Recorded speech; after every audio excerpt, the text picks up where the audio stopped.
As duas marcas fundamentais da obra dele, do ponto de vista de importância e de atualidade, situam-se exatamente na universalidade dos temas e na multissignificação da linguagem de que ele se vale. Uma linguagem que inova na literatura brasileira.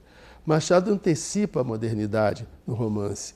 Ele, primeiro, ele trabalha não o resultado do que ele observa no real, na sociedade, na comunidade, mas o que ele pensa sobre o que ele observa. Portanto, há sempre uma permanente reflexão sobre as questões fundamentais do ser humano. Eu ressalto principalmente o narrador em primeira pessoa. O livro a história é contada pelo Brás Cubas, que é em tudo anti-Machado. É um sujeito, família rica, estudou na Europa, teve todas as chances do mundo e nada fez com isso. E ele entrega a esse sujeito absurdamente medíocre, ocioso e até mau caráter, ele entrega a ele a posse da história, e extremamente vaidoso também. No que bota os holofotes em cima do cara, o cara se revela. E vai contar sua autobiografia depois de morto, quer dizer, ele volta da morte, acha tão importante a si próprio, que volta da morte para contar a sua história. No ano de 1890, Machado de Assis já havia conquistado reconhecimento e respeito, tanto do seu público quanto dos seus pares. Era um homem bem relacionado, e desfrutava de boa condição de vida e de prestígio social. E no colégio eu li muito. Eu me lembro que eu comecei a ler Machado exatamente por Dom Casmurro. E ao ler Dom Casmurro, aos 15 anos, 14, 15 anos de idade, portanto, mais ou menos na mesma idade do personagem Bentinho, né? Personagem jovem, eu me apaixonei por Capitu, como toda a minha geração que leu Dom Casmurro. E ao me apaixonar por Capitu, né, eu fiquei com uma raiva muito grande daquele marido, né? E eu me lembro bem, isso pode parecer invenção de escritor, mas não é não. Eu me lembro bem que eu sempre achei que alguém um dia tinha que deixá-la falar. Porque, na verdade, no Dom Casmurro, o Bento Santiago, o doutor Bento Santiago, quer dizer, o Bentinho adulto e advogado, ele assume o discurso. Ele escolhe as palavras que ele quer para colocar nos lábios da Capitu. Ele não deixa ela falar livremente. É uma visão dele, é a partir da visão dele que nós temos uma ideia de quem era aquela moça. O que foi, Bentinho? O que foi?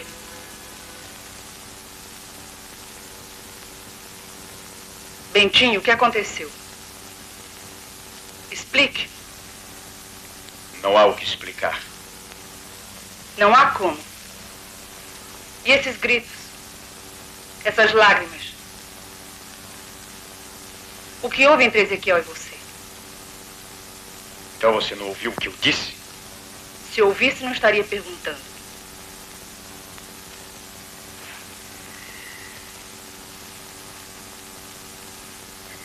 Eu disse que Ezequiel não é meu filho. O quê?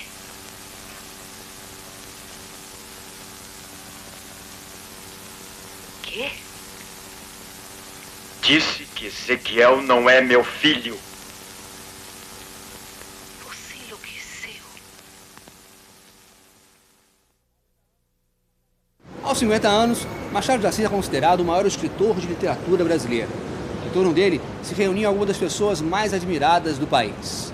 Grandes escritores e intelectuais como Arthur Azevedo, Olavo Bilac, Raul Pompeia, Joaquim Nabuco, Euclides da Cunha, entre outros. Enfim, era um homem feliz que vivia cercado de amigos e galgava a glória literária. A ideia da Academia Brasileira de Letras era uma ideia um pouco antiga. O próprio Dom Pedro II era a favor de uma agremiação literária desse tipo, mas ela começa a se formalizar mesmo já nos anos da República.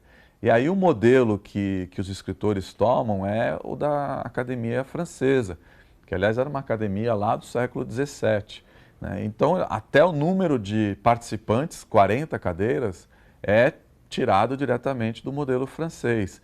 E foi curioso porque eles chegaram à conclusão que não tinham 40 escritores tão representativos assim para compor a Academia Brasileira de Letras. Até porque um deles, o Raul Pompeia, que era um grande entusiasta da ideia da BL e autor da obra-prima O Ateneu, né, morreu antes da academia ser fundada. Então, faltavam escritores. Aí foi do Joaquim Nabuco, né, grande amigo de Machado, com quem Machado tinha grandes afinidades ideológicas, a ideia de trazer expoentes da sociedade, né? Figuras importantes, personalidades daquele tempo, para complementar o número de cadeiras e atrair um pouco de atenção pública para a academia. Então ela começa assim de um modo meio mambembe, ela não tinha sede, ela na verdade, o grande sonho do Machado, do Nabuco e de todos os outros que participaram da ideia da fundação, né? Que começa na verdade na redação da Revista Brasileira, que era dirigida pelo grande crítico literário da época, o José Veríssimo. A ideia deles é que a academia ajudasse a proteger os escritores das intempéries, das oscilações da política, né? Monarquia, república, aí diziam que ia voltar para a monarquia, e eles achavam que os escritores tinham que ficar independentes desse vai e vem político, e achavam que a academia fosse ser uma proteção a isso. Então, o Isaú Jacó não sei, é um livro um romance que ficou um pouco à margem vamos dizer, da segunda fase da obra do Machado. Eu considero um grande romance. Eu adoro o Isaú Jacó, e quando eu li, depois eu reli na década de 90, e eu tinha mais ou menos vamos dizer, uma ideia sobre o livro que eu gostaria de escrever, mas vamos dizer, os conflitos no Isaú Jacó foram fontes importantes para eu desenvolver essa ideia para os Dois Irmãos, né? Em que, vamos dizer, basicamente o que eu tentei, vamos dizer, usar ou explorar no Isaú Jacó foi esse conflito entre os gêmeos, a rivalidade entre os gêmeos, em que é uma rivalidade que passa, vamos dizer, pela